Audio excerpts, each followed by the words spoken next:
question is, how do we visualize two variable function or three variable function?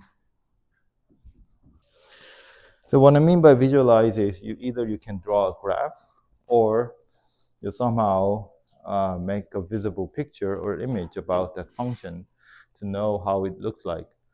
So the two variable function is quite simple. You can draw the surface as a graph of a function on a three-dimensional space, right? But how about three variable function? How do you draw the graph of a three variable function? Well, in principle, you need a four-dimensional space, but you cannot visualize four-dimensional space. At least on a screen, you cannot. So we're gonna use different way of drawing. So here's the definition. A contour set, or sometimes called level set, so of a real valued function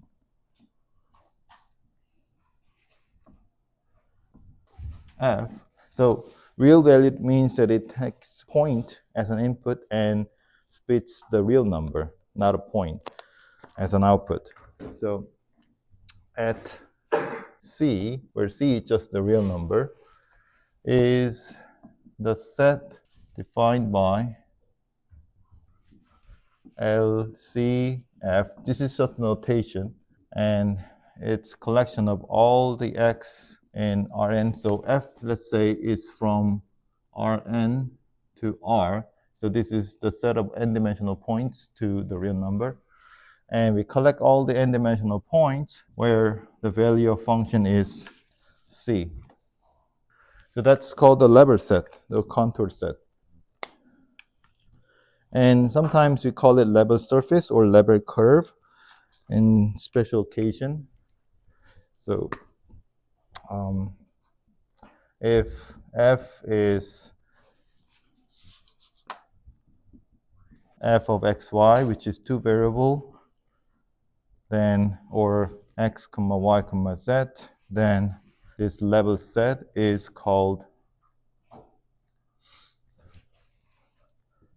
contour line or contour surface.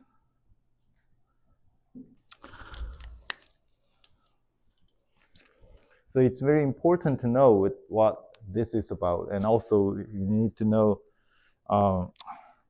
you need to know how to draw this, and also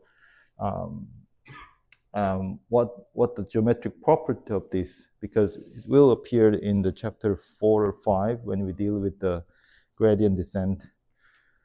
Okay, so let's give an example. Maybe I just use this space to make an example here.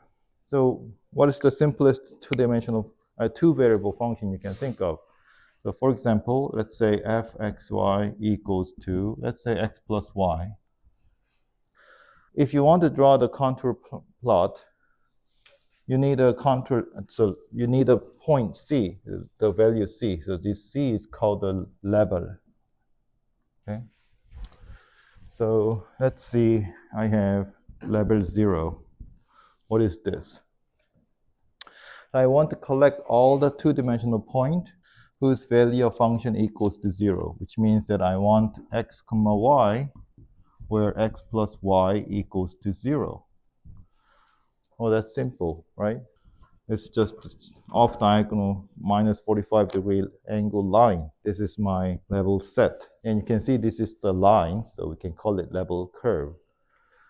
How about F1, L1, F here? So this is the same thing with x plus y equals to 1. And what is this? It's just slightly above, where y-intercept is 1. Right? So you go on. So if your level is bigger, you get higher and higher lines. If it's smaller, you get lower and lower lines. What does it tell you about? So if you combine all the levels here, let's say these levels. So these are level sets. Does it tell you anything about a function? The function y plus x equals to y.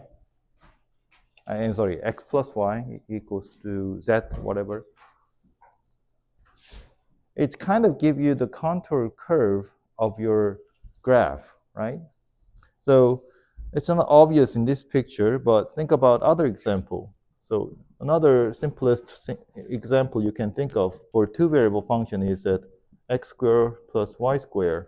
So in this case, you cannot find the level set for the level minus, right? So, but the positive or zero case, you can find the levels, and each level is just a circle, right? So if you can easily find out that each level is the circle centered at the origin. Now, what does it tell you about the actual, compared to the actual graph of this function? The actual graph of this function is like a parabola shape, right? It's a surface that sits on the origin in 3 dimensions, and it's kind of concave up to the positive z-axis.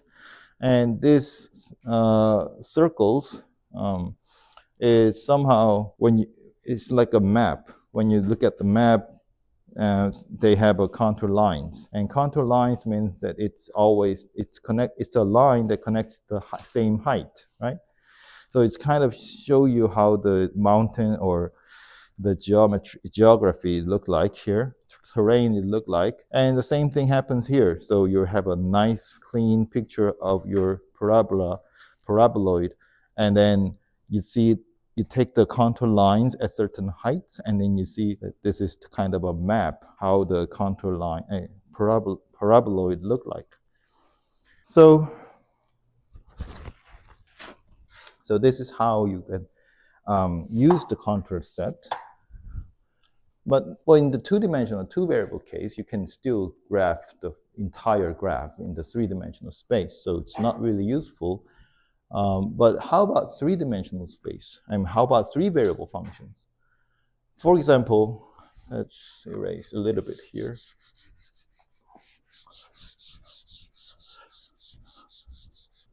So it's not working. So for example, let's think about f of x, y, z equals to x squared, y squared, z squared. How do you draw the graph of this three-variable function? Well, you can't.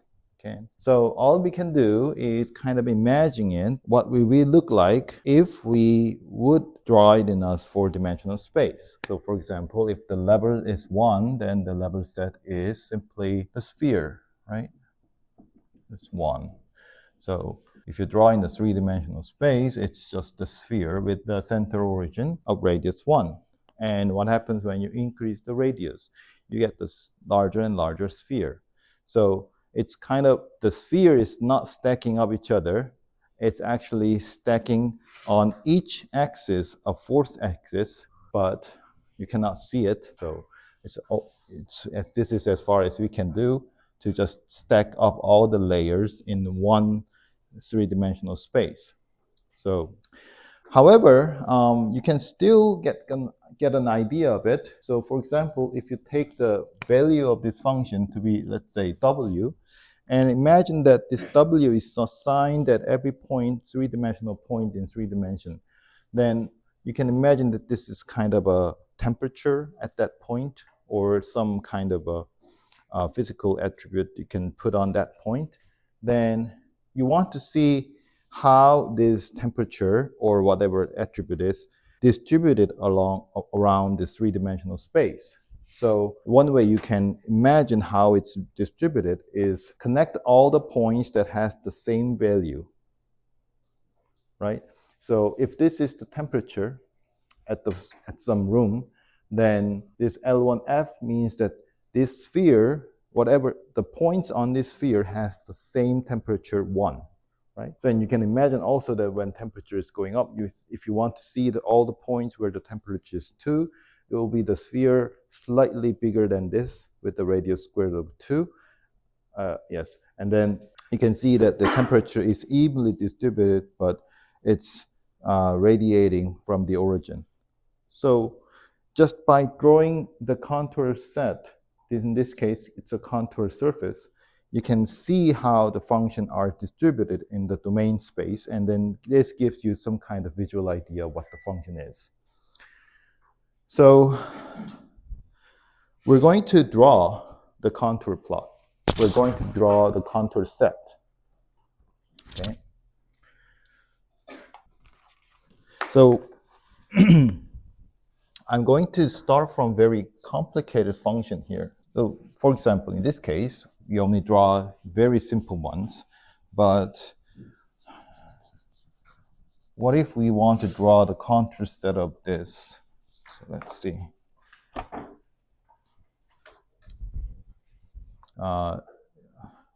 It's not working here.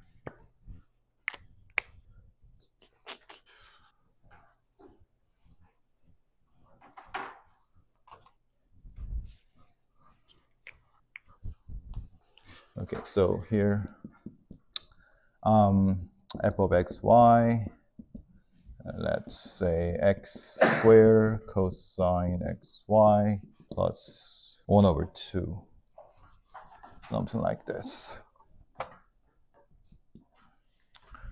It's a very complicated function. I just mixed up everything randomly here. And I want to see what the level set of this function at 0 look like. Right? So it means that I want to find out a point where this formula becomes 0, right? There should be some value satisfying this equals to 0, but it's almost impossible to find the formula, right? It's so complicated. So what should we do? So that's our question.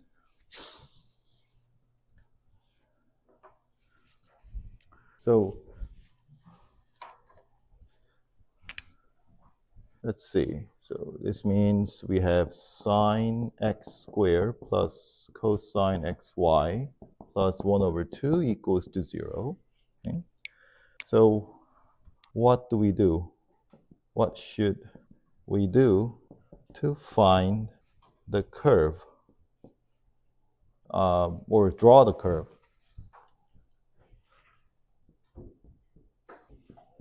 satisfying this equation? So I can let you discuss within a group, but I don't think there could be a meaningful discussion going on. So I just want to give it a go in a class for each one. So anyone have any idea? I can list a bit, one or two for you. For like, as soon as you see this question, you might have thought like, oh, I want to find the formula of y, let's say, in terms of x, f of x satisfying this. Okay? But if you find that formula, yes, you can draw the graph. Okay? But finding that formula is kind of impossible. You cannot find it. But you still want to draw it. So what other method can you use?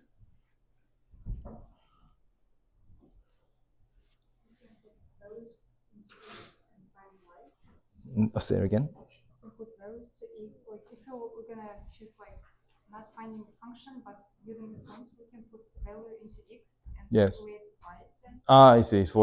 For each x and yes, find yes for each x find y satisfying this equation. And what? So now you get a point satisfying these equations. You want to draw the curve, so you want to connect in some sense. Okay. And connect. Yeah, that's one way you can do it. Anything else?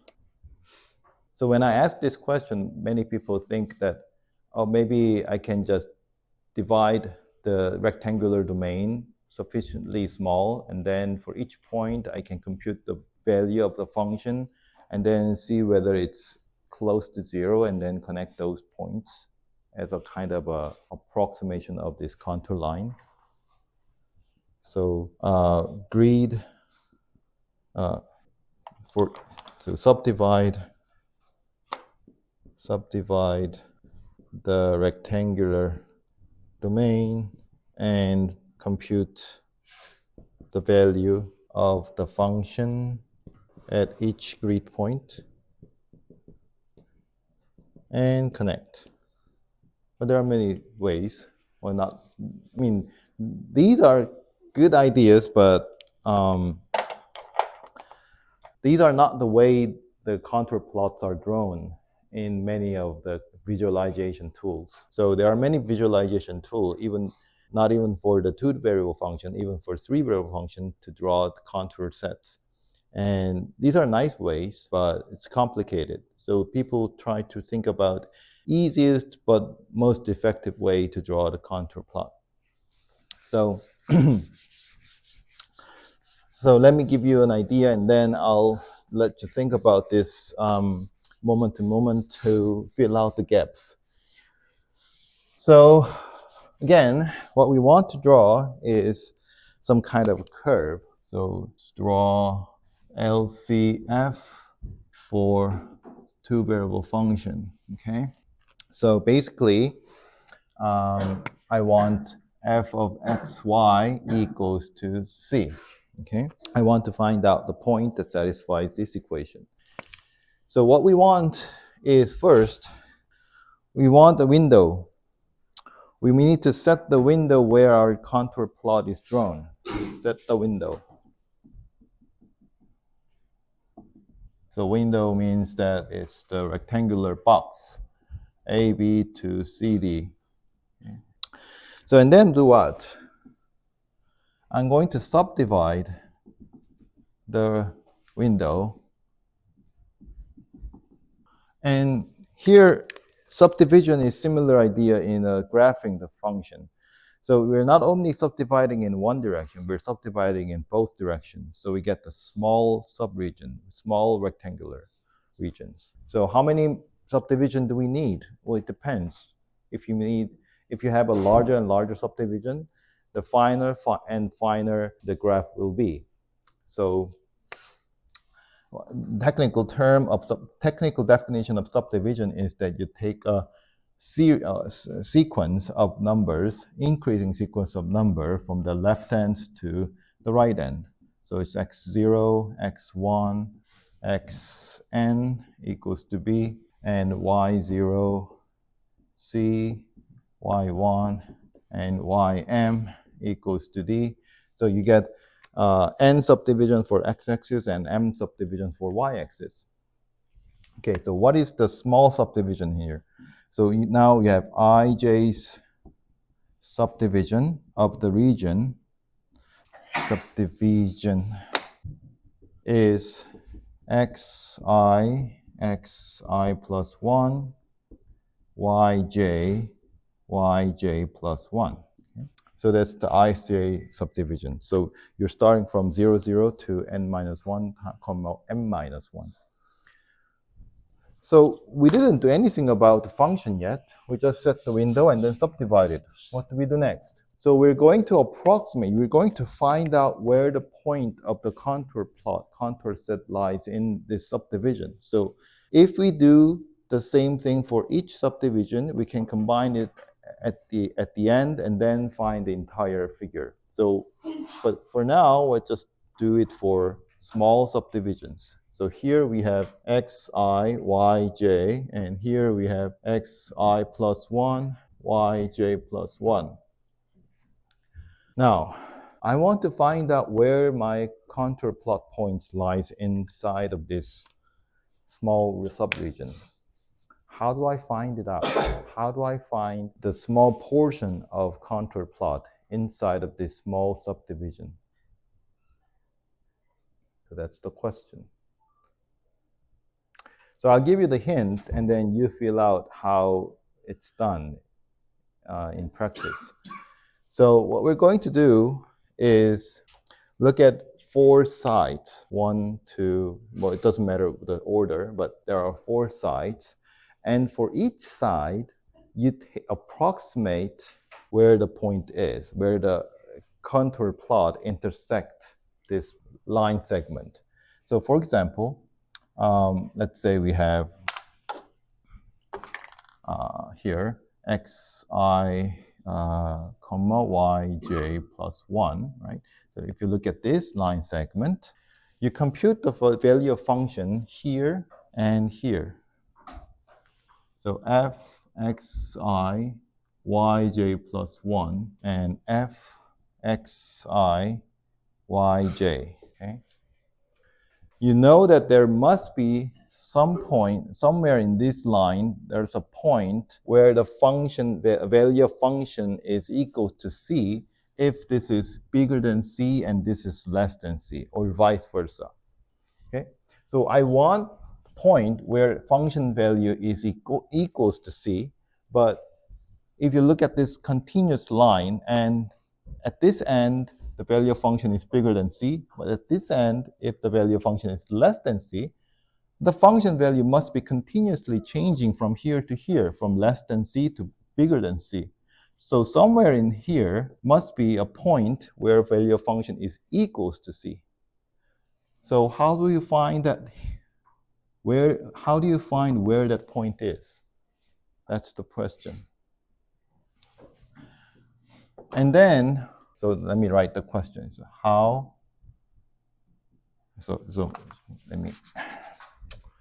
here, let me write it here. If f of xi yj is less than c, and f of xi yj plus 1 is bigger than c, how can we find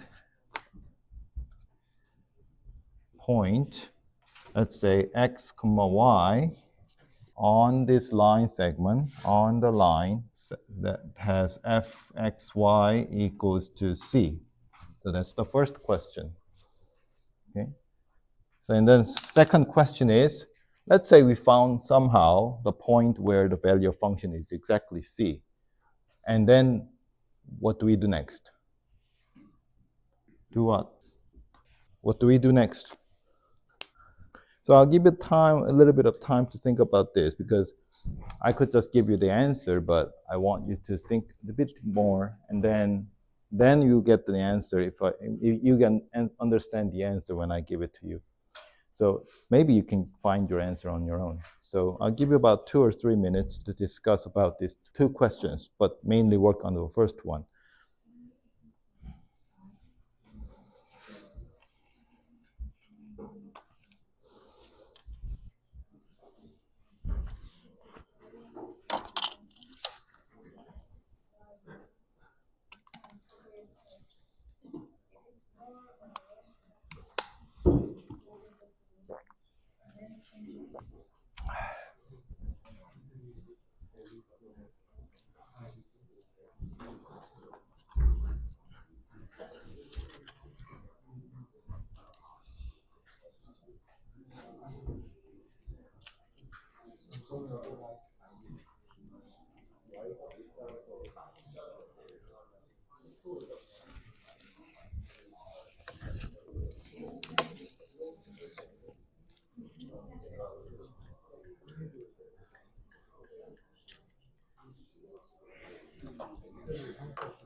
Okay, so let's talk about this.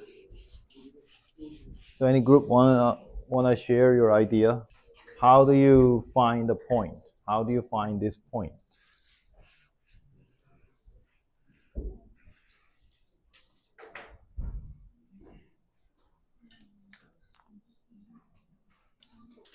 Anyone?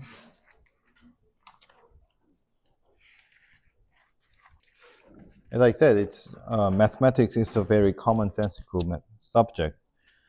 Chen Jimin? Yes. How did you discuss about the first question?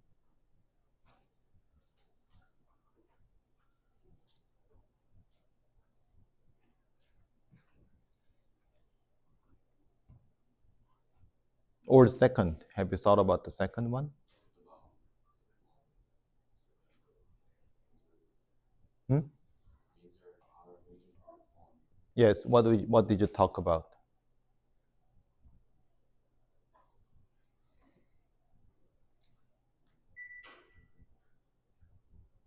Okay. Ihanjin? Ihanjin? Yes.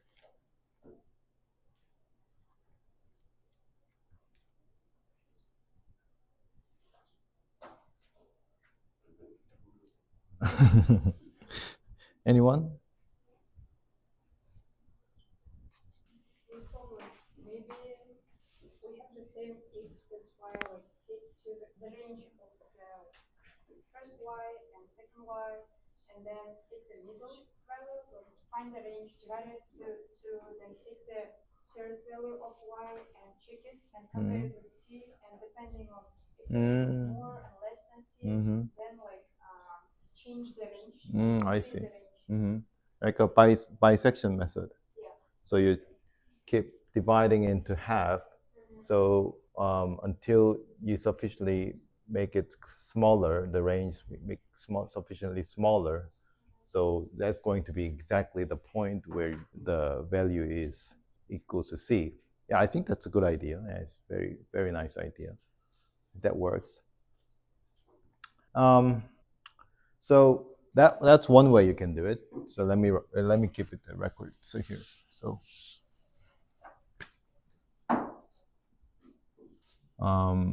finding fx equals to y equals to c on the line PQ. So I'm going to just abstractize this question. So even though we are working on a specific side of this subregion, you can always abstractize into a question about this line segment joining arbitrary 2 points, and the assumptions are the same that function value have different. So that f of p minus c. So let me give a different wording here. So when you have f of p and f of q have one bigger than c and one less than c, that means if you multiply these two, you get always negative. So that's the condition. So if you have this, then you certainly know where that is. So one way you can do is bisection method, bisecting method, or whatever. Okay? You can find exactly where the point is very accurately. And does everyone know, everyone understand how this should go? Like you take bisection of this line segment, and the next one, the middle point is now going to serve as either left point or right point, depending on which side it has the bigger and less than the value c when you evaluate the function, and then you keep doing it. And okay, so the question is now you have to keep the efficiency too.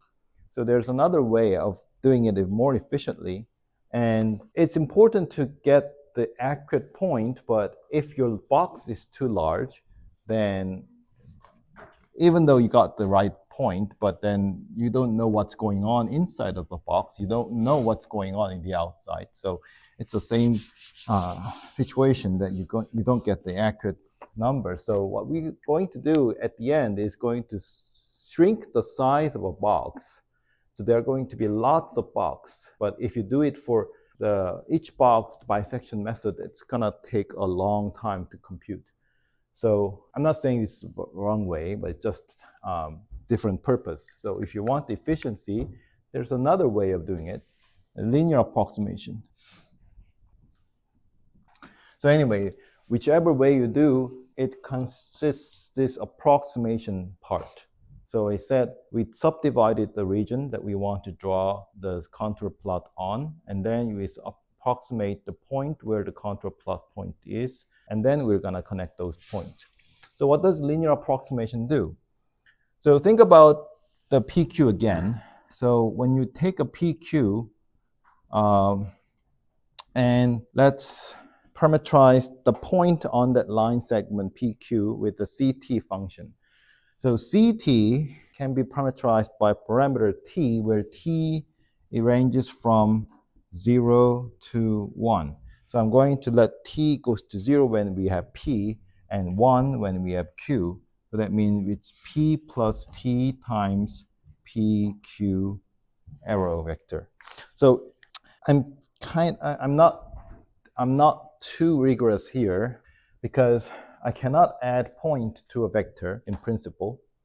But when you take a point, its coordinates are the same as the position vector of OP. So I'm kind of assuming that P is considered as OP vector, and I'm adding OP and PQ vector with a multiple of T on PQ side. So it's going to give me the actual coordinate of the point on the PQ line. So here, right here, P and Q, as if I moved along T much in the direction of or velocity of PQ. So if I have O here, what I'm saying here, I want to see where my CT point is by looking at OCT vector here. So I can go from OP and then in PQ direction by T much with a T length, kind of, T length, and then arrive at CT point, which is still lying on the line segment PQ. So that's my CT, and for each T, I have a point on the line segment, so I can plug in CT inside of my function f and then compute it. So let's just define it differently here, because it only depends on the parameter t, but it's a value of function f originally given here. And I want to draw the graph of f of t here. So here we have t and large f. Okay? So when t equals to 0, it means that we are at the point P. When t equals to 1, we are at the point Q. Right? And somewhere here I have C1, and somewhere here I have C2. And here is C. Right?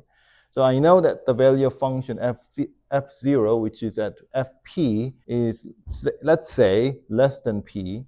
And at the q, let's say we have bigger than c. Okay, so here and here. I don't know what the shape of the function is. I don't know the real shape of this function. It could be like this, or it could be something like this. I don't know. But what we can do is just assume that this is very small line segment, and it's okay to approximate the graph of this function, large f, to be just linear function. Okay? So this is just approximation of this y equals to large ft. Okay? Then what's the upshot of doing this? We can find exactly where p is. Okay, I'll give you more minutes to find out the formula of t in this case. Find the formula of t in terms of everything we defined here. Find where this line segment joining here to here is crossing at the line, horizontal line C.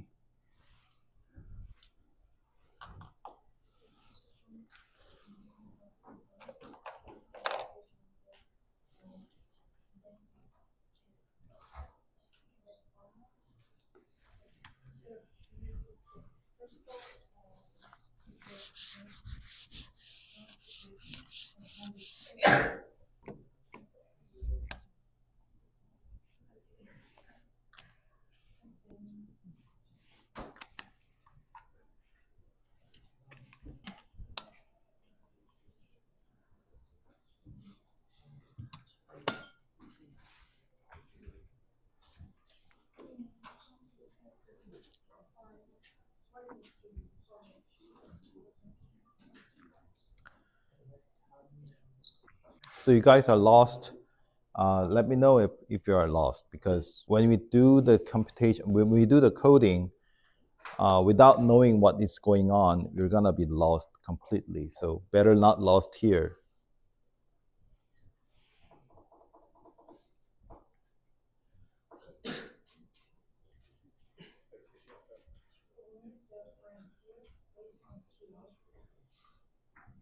Okay, so here's the kind of a idea what is going on. Let me give you what it look like.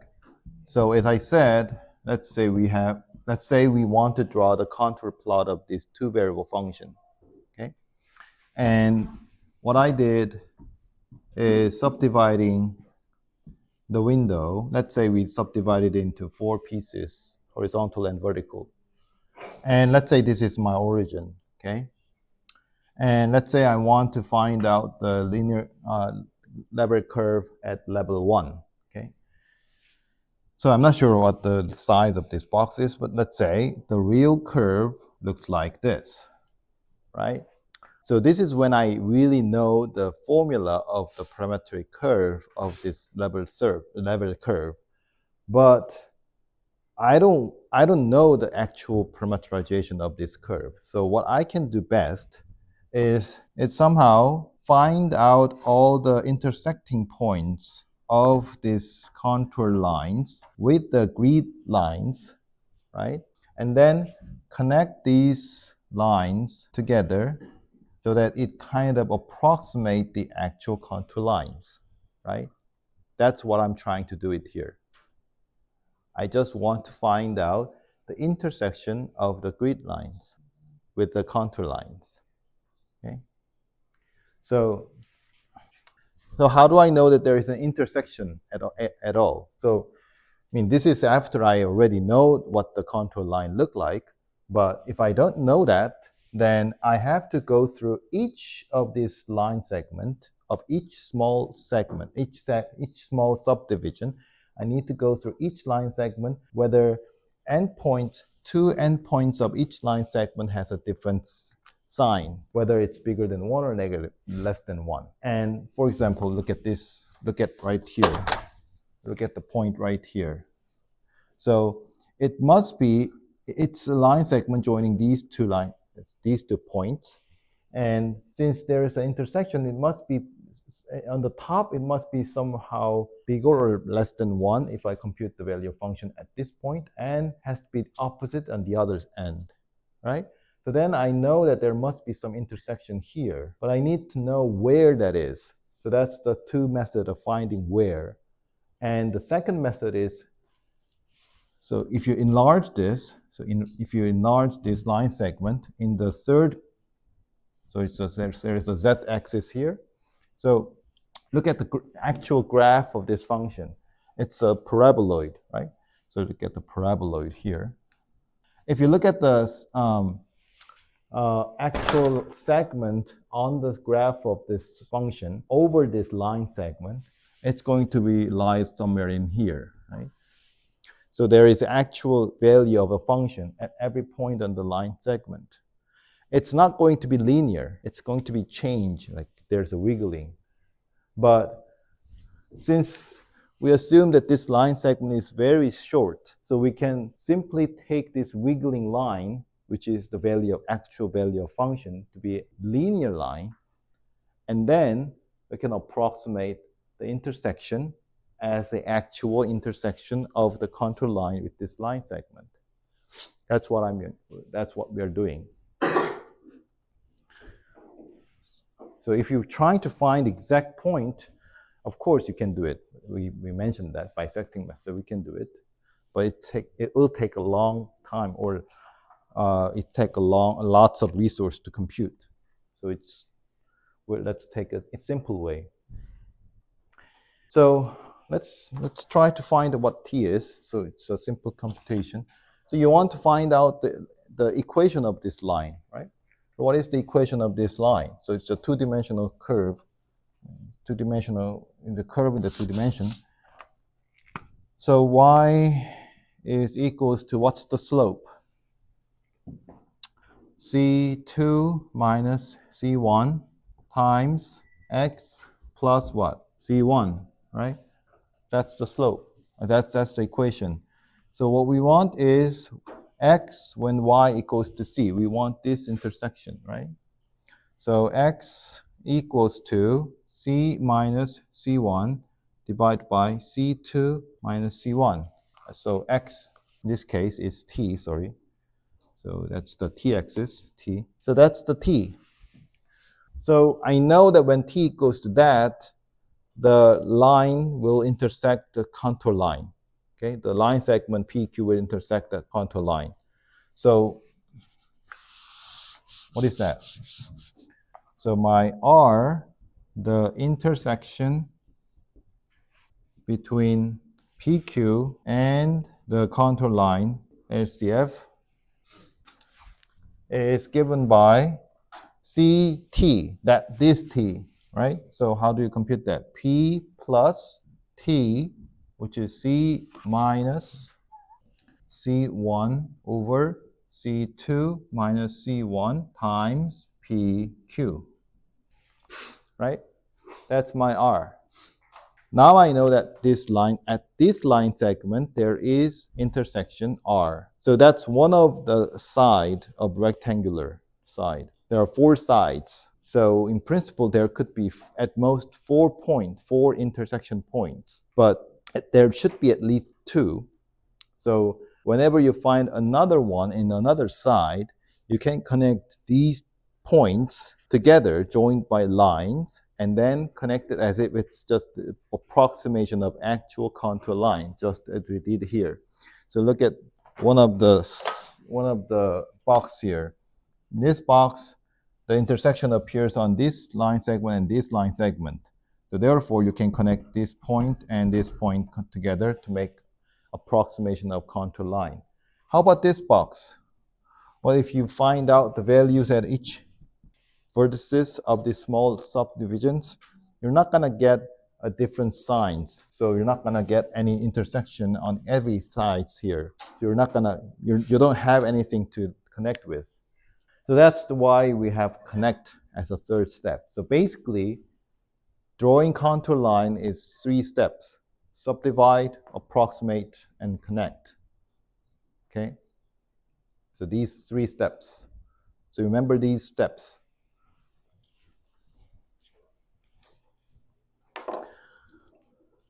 So I'm going to show you the reason why we are doing this is Python has the function that can draw you 2-dimensional contour plot, but it doesn't have a function that draws 3-dimensional contour surface.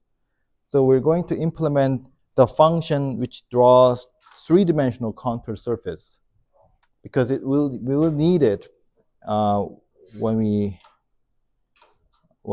get to the gradient descent and something else. So we have, okay, so let me go to that page. Let's see.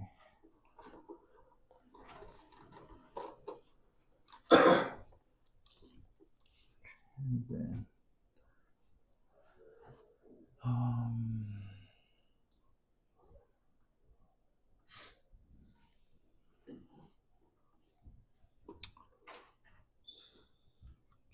all right, so it's here.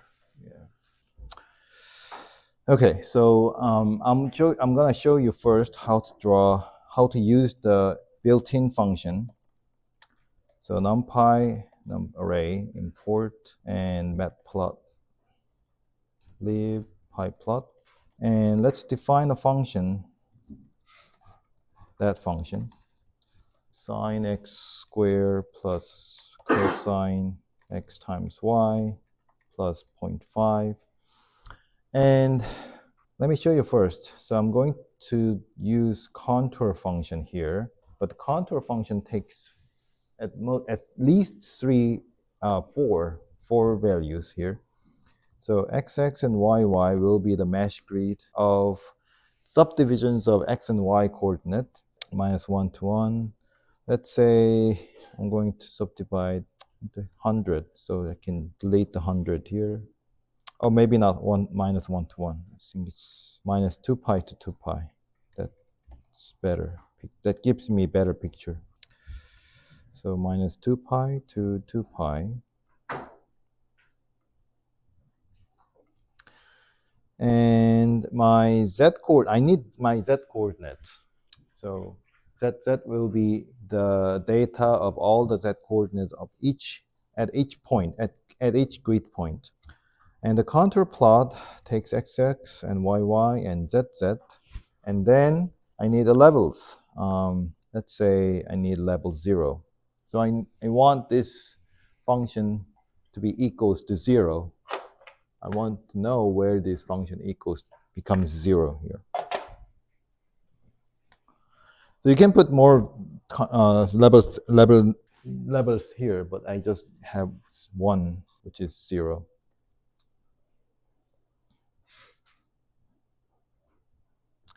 Okay, this is how it looked like. Okay.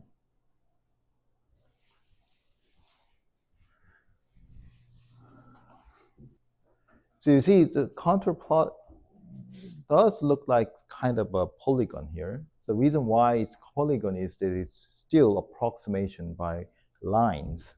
So they're not finding a nice formula for the parameterization of the curve, but it's just approximate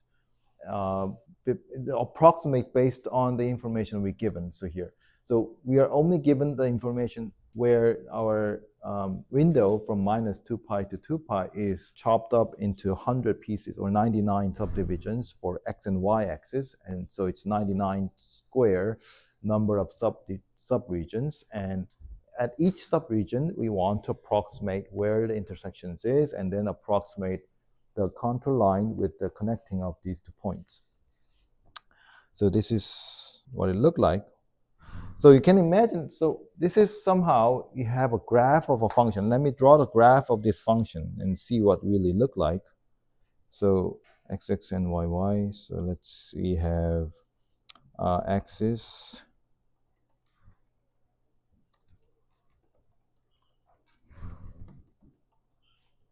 and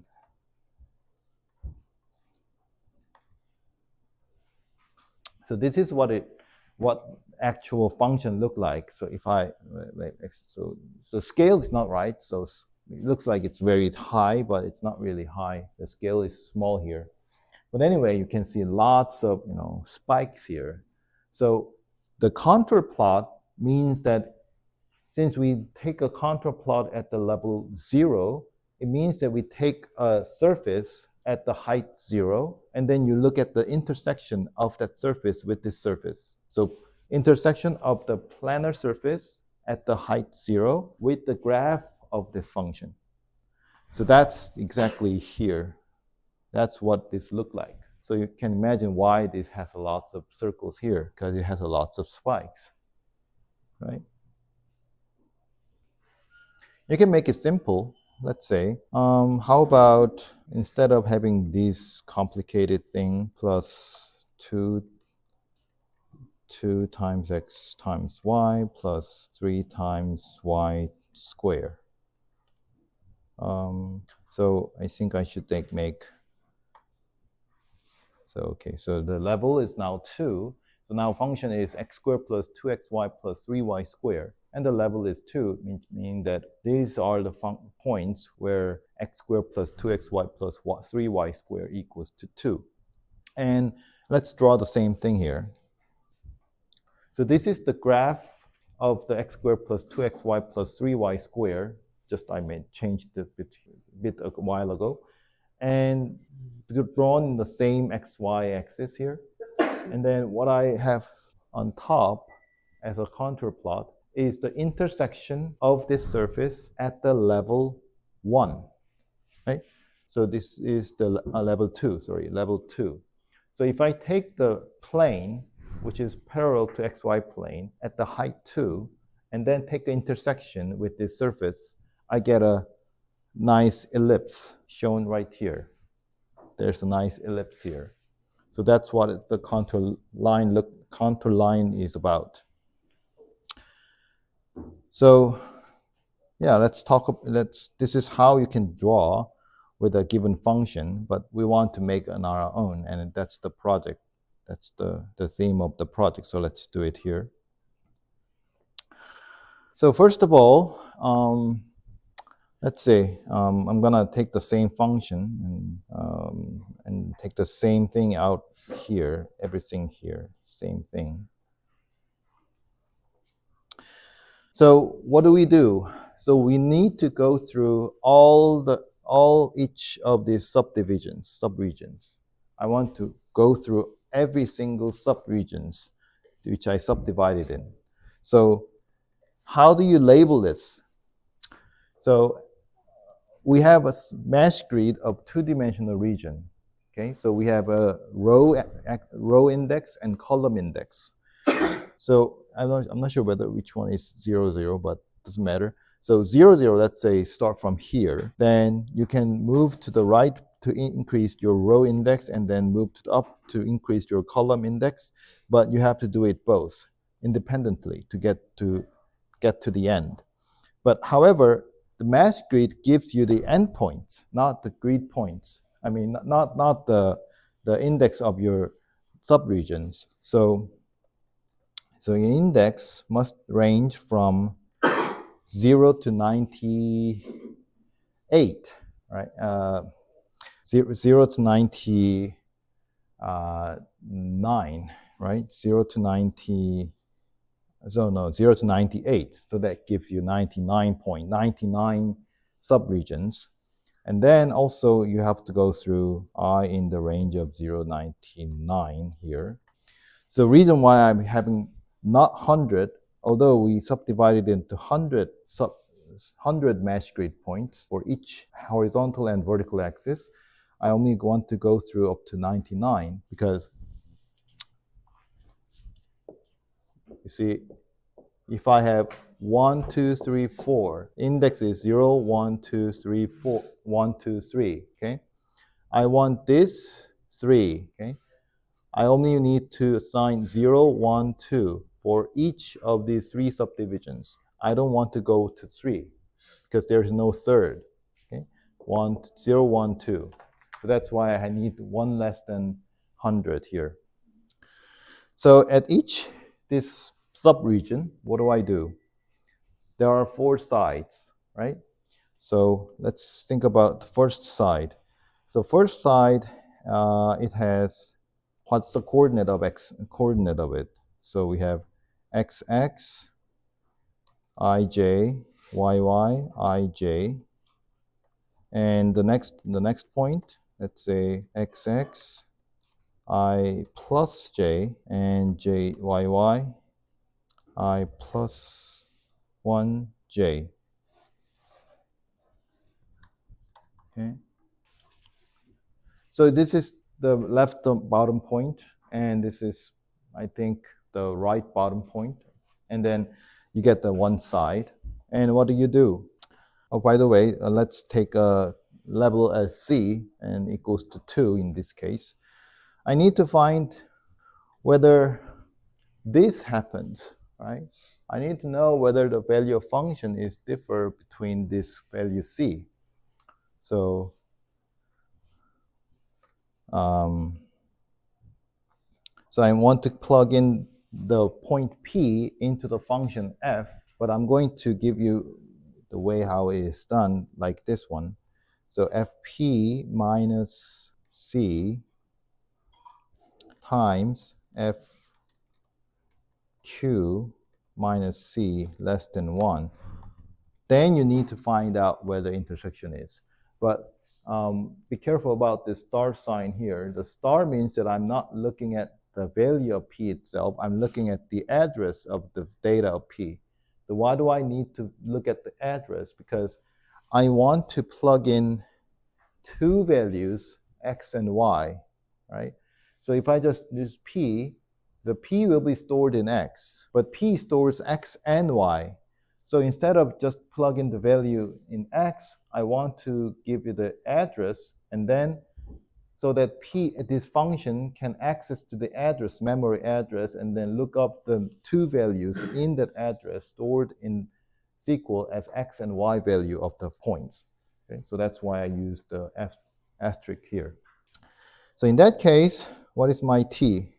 So t is c minus c1. c1 is the value at p, and c2 minus c1, right? So and then what is my r? The new point r will be p plus t times q minus p. So pq is just q minus p here. And I found r.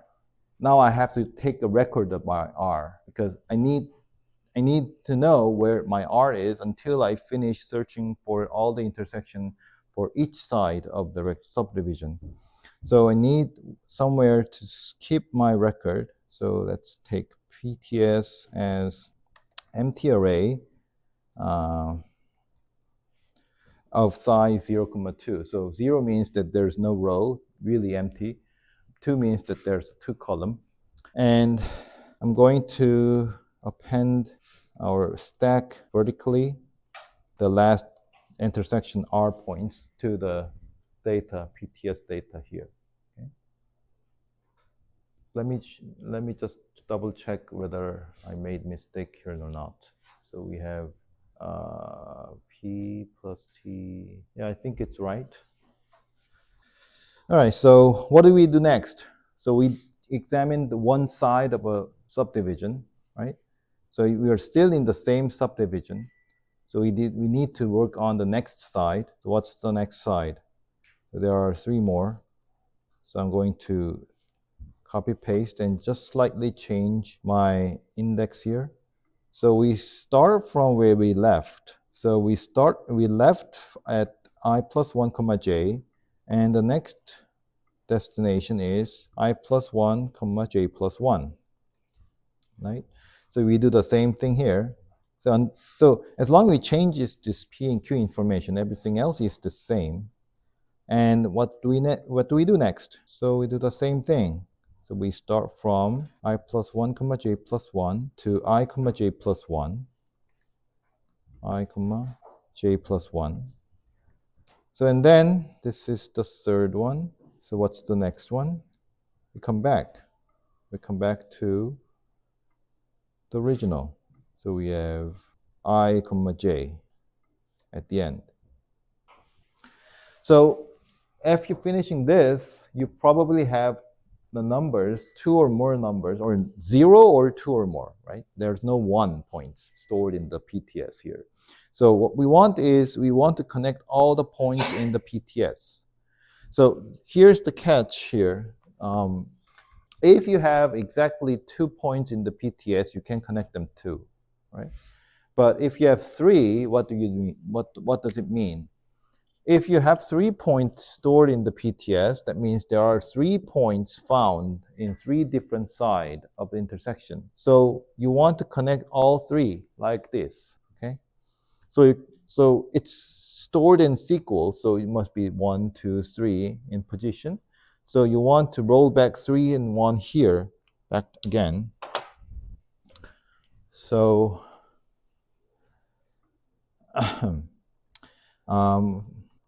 if the PTS, the length of PTS is bigger than 1, that means there is something stored, then PTS is VStack PTS. You take a first row, and then put it at the end here, and then for I in the range of length of PTS minus 2. So you're going to draw plot xy is PTS I to I plus 2. So if you have several points xy coordinates stored in a row, then you only want to pick consecutive 2 to draw the lines, right? So that's why you need to pick up the ith and I plus 1. So I plus 2 means that's not included. So I colon and I plus 2 means that I'm taking I and I plus 1. Okay? And then everything here. And then take x and y coordinates, and let's color it K black. All right. So let's check if I did it correctly. I think I have to take -1 here. Yeah, so I think it's -1. Okay, so I think that's it. So every other information is stored in the beginning. So f is stored in here, and x and y is in here. I don't really need z here because I already computed it. So let's see. Index 50 is out of bound for axis 1 with size 50. So xy and 50, 99, xx and yy. So in space range 99. Oh, n is not 100, I think. Okay, so I think the default is different. So let me change it to be, let me give an n to be 100 here and change this to be n minus 1. I think the default setting value of the space is different. So here, yeah, I think there's a hiccup here, but I think you see what is going on. So what we have done here is we subdivided each x and y axis of window into 99 subdivisions, and for each subdivision, we take an intersection, we find the intersection and try to connect by lines. Yeah, sometimes it happens. I tried last night by myself, and then I did it. I got the similar picture like this one, and after a few attempts, I got the nice picture again. I didn't know why, but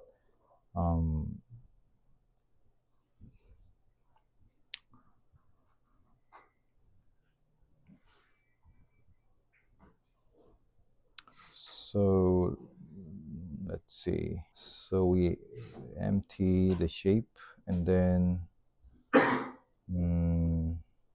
let's see. Let me see if I can find any changings here.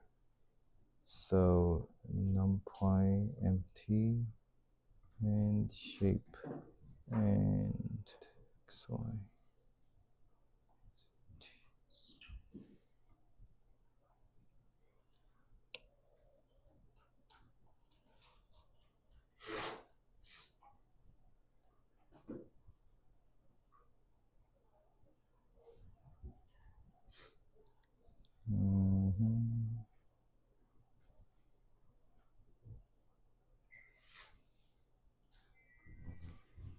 I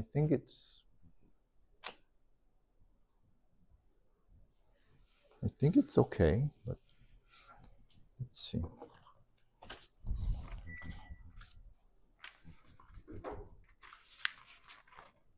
I'm not sure it's problem of this coding or so let me simplify this part and then see if it's working. So instead of taking rolling back, I'm going to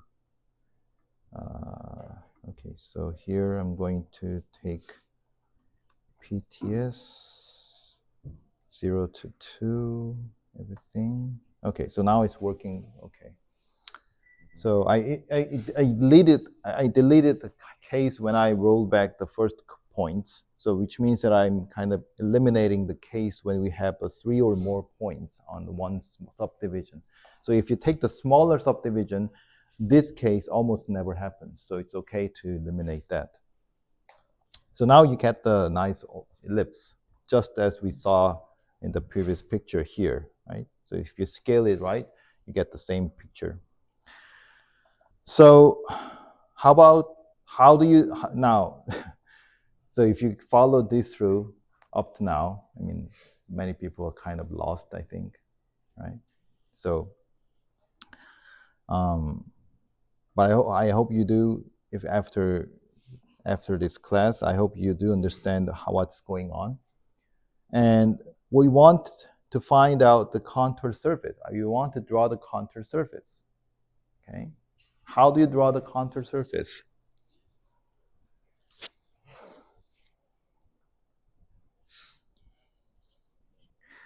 So what's your idea?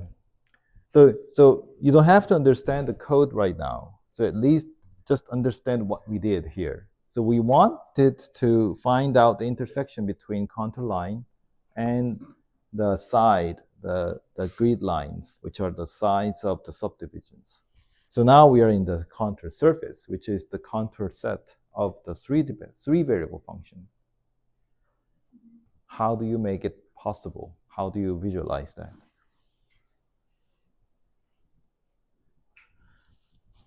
So let me change this.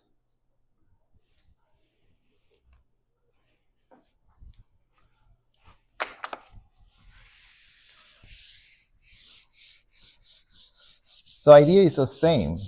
The idea is the same. Subdivide, approximate, connect. Okay, subdivide, approximate, connect. So in fact, this idea applies to everywhere in the calculus. Subdivide, approximate, and then sometimes calculate, if you want to calculate the integral. So anyway, you want to subdivide three-dimensional window. If you want to draw your surface in certain box, set your side of your box, dimension of your box, and then subdivide. Suppose that I want to draw it on A, B, C, D, and E, F. Okay? You divide it into smaller rectangular box, right? Let's say this is your small rectangular box. So now it's I, J, K box. There should be some intersection with the surface, contour surface, with this box, right? How do you visualize it?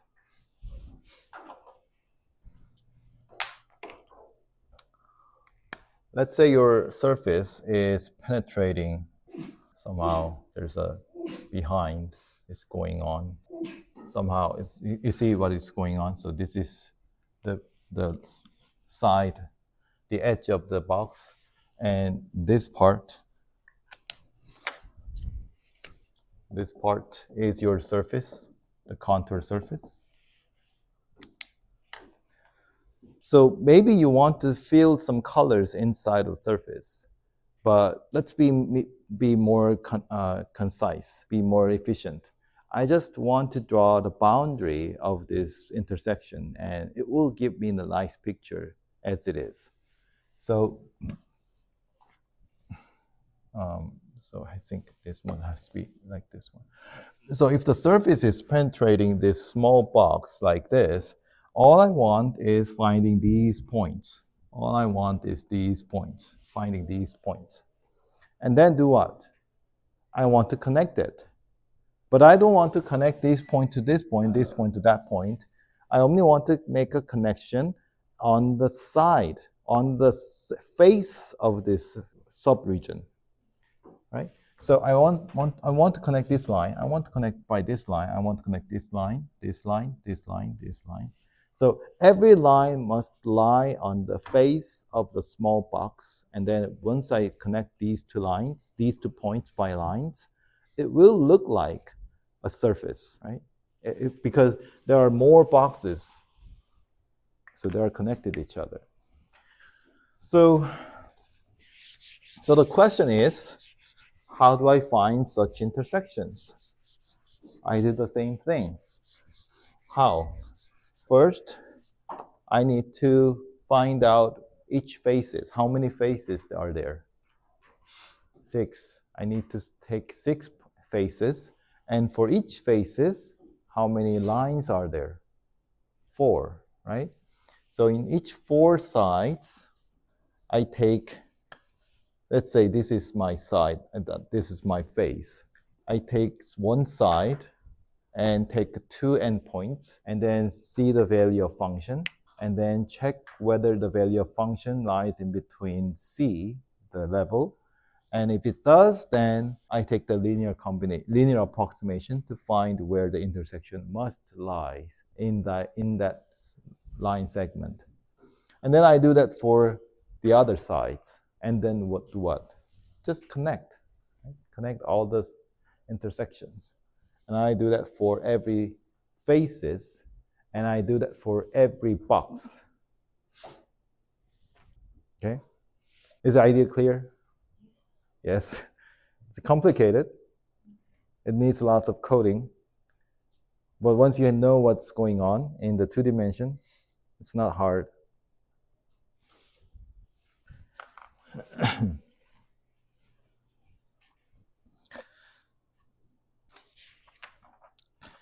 All right. Okay, so not tomorrow, on Wednesday, we're gonna move on to single variable case a little bit more. And I think I will go a little bit faster because this class is not really about single variable function. But I do want to mention some projects. So this one is contour plot. The next one is spring oscillation. I think in midterm, on midterm week, if you're doing project 1, you're gonna make a presentation if you are doing the spring oscillation. So all the groups are doing up to spring oscillation, we can make a presentation. But the rest of the group will present their work on the project 2. So you have to decide about what the project 2 is about. So it's a free topic. You can choose whatever you want, but make sure that keep in mind that the motto is to do something similar to Ig Nobel Prize. So make it fun or also make it creative. And also, if you can, try to make use of Python coding. And once we finish the, so there is a holiday week after this week, maybe 2 weeks after. But I'm going to record a video because we can't skip the class. So I'm afraid that the material that I'm going to record for the holiday season is going to be quite crucial. So, and also it's not really easy. So if you have a trouble understanding it or trouble doing the project on those material, let me know. I can redo it on class. So anyway, next time, let's do some review material on the single variable calculus, and see you next week.